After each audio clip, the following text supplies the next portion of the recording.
நம் நிலையான தேவனுக்கு ஸ்தோத்திரம். இன்றைய வல்லமையின் சத்தியம் 1 யோவான் 2:17. உலகமும் அதன் இச்சையும் ஒழிந்து போம், தேவனுடைய சித்தத்தின்படி செய்கிறவனோ என்றென்றைக்கும் நிலைத்திருப்பான். ஆமென கண்பானவர்களே, நாம என்றென்றைக்கும் நிலைத்திருக்கணும்னா தேவனுடைய சித்தத்தின்படி செய்கிறவர்களாய் இருக்க வேண்டும். இந்த உலகமும் இச்சையும் ஒரு நாள் அழிந்து போயிடும்.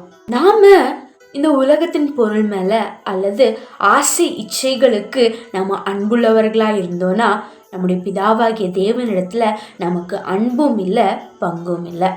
இந்த இச்சைகளும் ஆசைகளும் உலகத்தில் உள்ளவர்களுக்கு தான் உண்டாக்கப்பட்டிருக்கிறது.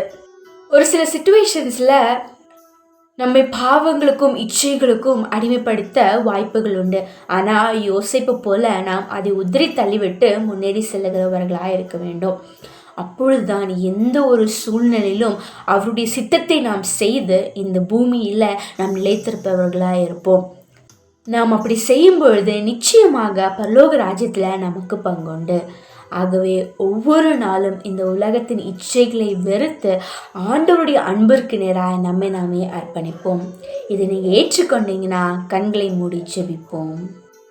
எங்களுக்கு உதவி செய்கிற தகப்பனே, இந்த உலகத்துக்கும் இச்சைகளுக்கும் நாங்கள் விலகி இருக்க எங்களுக்கு உதவி செய்யுங்கப்பா. அது ஒரு நாள் ஒழிந்து போயிடும்.